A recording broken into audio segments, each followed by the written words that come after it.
आउज़ुबिल्लाहिमिनश्शैतानिर्रजीम बिस्मिल्लाहिर्रहमानिर्रहीम। वेखण ते सुनन वाले साडे चैनल का नाम है वकास इन्फो।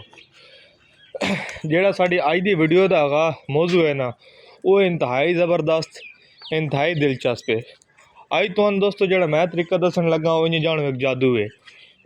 तुहाडा जानवर है, कोई समझ नहीं आ रही उन्होंने के वे बीमार है, ढिला है, तुसी महसूस कर रहे हो जानवर ढिला ढिला महसूस है, पट्ठे नहीं सही खा रहा, पानी नहीं पी रहा, तो समझ नहीं आ रही उन्होंने के वे कान ते हथ लाया थोड़ा जहा बुखार महसूस होया। ये इको ही हल है, किसी टीके वाले चक्कर नहीं पैन की लड़, किसी पास कोई किसी किस्म का कोई सिरप देवन की लड़ नहीं। मेरा अपना आजमाया 100% जो तरीका है ना, वो तुसी आजमाओ, इंशाअल्लाह वो हल है। एक दिहाड़ भी थोड़ा जानवर बिल्कुल ठीक हो वैसे। हुण वो हल के वे तुसी वेख रहे हो, थोड़ी बकरी है वो ढिली ढिली महसूस हो रही है, पट्ठे नहीं खा रही, एक साइड ते लग गई है, तो तुहानू समझ नहीं आ रही पता नहीं उन्होंने के वे। 100 बीमारियां दा इको ही हल है, काढ़ा। तुसी उन्होंने काढ़ा बना के देना। अच्छा, काढ़ा किदा बनाना है?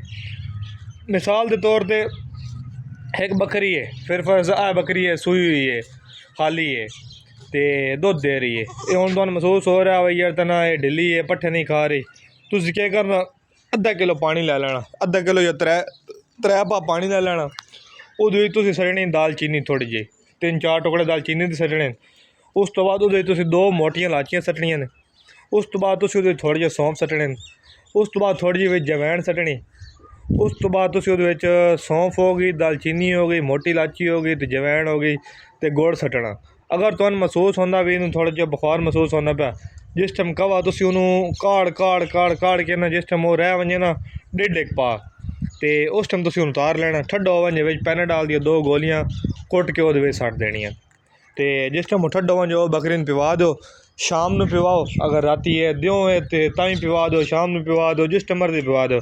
एक एहतियात करनी, अगर तुम्हारी बकरी गब्बन है तो वध विच मिट्ठा सोडा नहीं पाना जिस टाइम ठंडा हो वजे। तो अगर खाली बकरी है तो वध तुम मिट्ठा सोडा पा दो, वो डेढ़ की पीड़ हुई जो मसल होया इंशाअल्लाह खत्म हो वैसी। तो तुसी कवा अगर राती दिता तो वल्ले थोड़ा जानवर सारे नालों ज़्यादा एक्टिव हुआ सी, सब तो ज़्यादा हुआ पट्टे खासी। तो ये मेरा अपना आजमाया हुआ नुस्खा है, मैं आप अपने घर इस्तेमाल करें ना। मैं जिस टाइम महसूस होंदा भैया यार बकरी आया नहीं, पट्टे नहीं सही खा रही है, कोई महसूस कर रही, उन्होंने कवा बढ़ा के दे दींदा। तो उस कवे 100% इलाज है, किसी किस्म के किसी डॉक्टर दे रब्ता करने की लोड़ नहीं पौंदी। तो बाद अगर ज़्यादा मामला खराब हो तो तुम डॉक्टर ने विखा भी सकते हो। मैं ये ना कह रहा भी डॉक्टर ने तुम बिल्कुल विखाना ही नहीं है, लेकिन एक जो फर्स्ट एड है ना, जो तुम घर आम नाल अपने तरीके नाल चेक करना, वो यही है।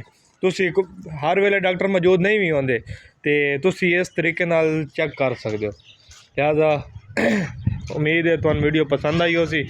और कोई किसी किस्म का सवाल होवे तो तुसी पूछ सकते हो। ज़्यादातर बंदे पूछते हैं मैसेज करते हैं जी गब्बन बकरी दे सकते हैं या ना दे सकते। ये भाई हर बकरी दे सकते हो, गब्बन दे सकते हो, खाली दे सकते हो, पठोरे दे सकते हो, पठोरी दे सकते हो। छोटे बच्चे भी हैं ना बिलफर्ज अगर वो दुध नहीं पी रहे तो उन्होंने तुम बढ़ा के दो, तो उन्होंने का नहीं फायदेमंद है। हाजमा शाजमा सारा बच्चों का बेहतरीन हो वैसी।